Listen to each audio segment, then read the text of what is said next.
ദാ ഈ ഒരു ഒഴിച്ചുകറി കിട്ടിയിട്ടുണ്ടെങ്കിൽ കറിച്ചട്ടി കാലിയാവും എന്നുള്ളതിന് യാതൊരുവിധ മാറ്റവും വേണ്ട കേട്ടോ. അപ്പം നമ്മൾ അതിനായിട്ട് എടുത്തിരിക്കുന്നതേ ആദ്യമായിട്ട് 3 ഉരുളക്കിഴങ്ങ് ഉണ്ട് കേട്ടോ. അപ്പോൾ ഈ ഉരുളക്കിഴങ്ങ് നമ്മൾ ചെറിയ കഷ്ണങ്ങളാക്കിയിട്ട് ഒന്ന് അരിഞ്ഞൊക്കെ റെഡിയാക്കി എടുത്തിട്ടുണ്ടേ. അപ്പോൾ ഇത്രയും വലിപ്പമാണ് നമ്മുടെ കറിയുടെ പാകം എന്ന് പറയുന്നത്. ഇനിയിപ്പോൾ അതിനെ ഒന്ന് വേവാനായിട്ട് വെക്കണം. അതിനായിട്ട് ഞാൻ എളുപ്പത്തിനായിട്ട് തന്നെ കുക്കറിലേക്കാണ് കേട്ടോ ഇട്ട് കൊടുക്കുന്നത്. അതാണല്ലോ നമുക്ക് എളുപ്പം എന്ന് പറയുന്നത്.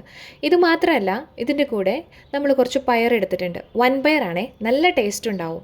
അപ്പോൾ ഇത് കുതിർത്തിട്ടൊക്കെ വെച്ചിരിക്കുന്നതാണ് വെള്ളത്തിലിട്ട്. അപ്പോൾ തലേന്ന് തന്നെ ഇട്ടിരുന്നതാണ് കേട്ടോ.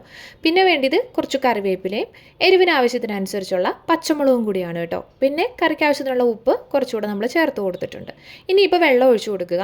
വെള്ളം ഒഴിച്ചു കൊടുക്കുമ്പോൾ ഇച്ചിരി കൂടുതലിരുന്നോട്ടെ. കാരണം വെച്ചിട്ടുണ്ടെങ്കിൽ വൻപയർ നമ്മളിട്ട് കൊടുക്കുന്നതുകൊണ്ട് തന്നെ വെന്ത് കിട്ടാനായിട്ട് സ്വല്പം താമസം വരുമല്ലോ, അതുകൊണ്ടാണ് കേട്ടോ. അപ്പോൾ ഇനി അത് വേകുന്ന സമയം കൊണ്ട് നമുക്കിവിടെ ഒരു ചട്ടിയിലേക്ക് ഇത്തിരി വെളിച്ചെണ്ണ ഒഴിച്ചു കൊടുക്കുന്നുണ്ട്. അപ്പോൾ ഒരു സ്വല്പം തേങ്ങയും കൂടി ഇട്ട് കൊടുക്കുന്നുണ്ട് കേട്ടോ.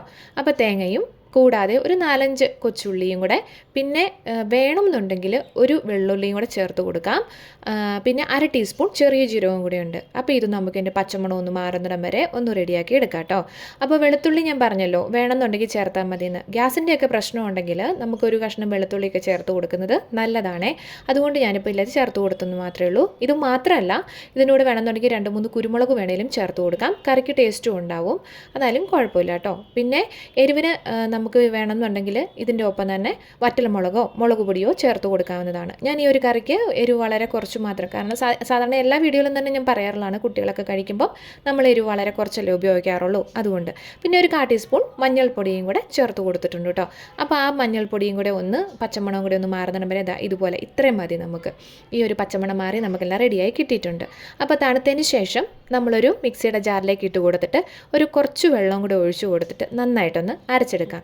നല്ല പേസ്റ്റ് പോലെ വേണമെന്നൊന്നുമില്ല, ചെറിയ തരികളൊക്കെ ഉണ്ടെങ്കിലും കുഴപ്പമൊന്നുമില്ല കേട്ടോ. അപ്പം ഞാനിവിടെ അരച്ചൊക്കെ ഒന്ന് റെഡിയാക്കി എടുത്തിട്ടുണ്ട്. ഇനിയിപ്പം നമുക്ക് വേവാനായിട്ട് വെച്ചിരിക്കുന്ന ഉരുളക്കിഴങ്ങും പയറും കൂടി ഒന്ന് നോക്കാം. നല്ല രീതിയിൽ തന്നെ വെന്തിരിപ്പുണ്ടായിരുന്നു. ഞാനൊരു 5-6 വിസിൽ മിച്ചോളത്തോളം തന്നെ അടുപ്പിച്ചിട്ടുണ്ടായിരുന്നു കേട്ടോ. കിഴങ്ങ് നല്ല രീതിയിലല്ലേ തന്നെ വെന്ത് കിട്ടും, പിന്നെ പയറേ ഉണ്ടായിരുന്നുള്ളൂ. അപ്പോൾ കിഴങ്ങ് ഉടച്ചു കൊടുക്കേണ്ട കാര്യമില്ല. പിന്നെ ഞാനിത് ഉടച്ചു കൊടുക്കുന്നത് കുട്ടികളല്ലേ പെറുക്കി മാറ്റി വയ്ക്കും, അതുകൊണ്ടാണ്. അപ്പോൾ അതെല്ലാം കൂടെ പകത്ത് ഞാനിവിടെ ഒരു ചട്ടിയിലേക്ക്, അതായത് നമ്മൾ തേങ്ങ വറുത്ത ചട്ടിയിലേക്ക് തന്നെ ഇട്ട് കൊടുത്തിട്ടുണ്ട് കേട്ടോ. ഇനിയിപ്പോൾ നമുക്ക് വേണ്ടത് നമ്മുടെ അരപ്പുണ്ടല്ലോ, അത് ഇതിലേക്ക് ചേർത്ത് കൊടുക്കാം. പിന്നെ ആ മിക്സിയുടെ ജാറ് കഴുകി കുറച്ചുകൂടെ വെള്ളം കൂടെ ചേർത്ത് കൊടുക്കാം. ഒരുപാട് ലൂസായിട്ട് അങ്ങ് എടുക്കണ്ട, അത്യാവശ്യം കുറുകിയിരിക്കത്തക്ക വിധത്തിൽ. പിന്നെ കിഴങ്ങൊക്കെ ചേർത്തുകൊണ്ട് തന്നെ അത് അത്യാവശ്യം കറി കുറുകി തന്നെയാണല്ലോ വരുന്നത്. ഇനിയിപ്പോൾ ഉണ്ടല്ലോ, ഇത് ലോ ടു മീഡിയം ഫ്ലെയിമിലിട്ടിട്ട് അത്യാവശ്യം കറിയൊന്ന് ചെറുതായിട്ട് തിളപ്പിച്ചെടുക്കാവുന്നതാണ്. ഹൈ ഫ്ലെയിമിലിട്ടിട്ട് ഒരു കാരണവശാലും ചെയ്യരുത്. തേങ്ങ അരപ്പ് ചേർക്കുന്ന ഒരു കറിയും നമ്മൾ ഹൈ ഫ്ലെയിമിലിട്ടിട്ട് പെട്ടെന്ന് തന്നെ റെഡിയാക്കി എടുക്കാൻ പാടില്ല കേട്ടോ. അതിൻ്റേതായ രീതിക്ക് വേണം റെഡിയാക്കി എടുക്കാനായിട്ട്. അപ്പോൾ നമ്മുടെ കറി ഏകദേശമൊക്കെ ഒന്ന് ചൂടായിക്കൊണ്ടിരിക്കുന്നതേ ഉള്ളൂ. പിന്നെ വീഡിയോ കണ്ടുകൊണ്ടിരിക്കുന്ന സമയത്ത് ഇഷ്ടമായിട്ടുണ്ടെങ്കിൽ ലൈക്കും ഷെയറും സബ്സ്ക്രൈബും ഹൈപ്പും കമൻറ്റും ഒക്കെ ചെയ്യാനായിട്ട് മറക്കരുത്. ഇതുപോലുള്ള നല്ല കുട്ടി കുട്ടി റെസിപ്പീസ്, എളുപ്പത്തിൽ ചെയ്യാൻ പറ്റിയ നാടൻ റെസിപ്പീസ് നമ്മുടെ ചാനലിൽ അപ്ലോഡ് ചെയ്തിട്ടുണ്ട്.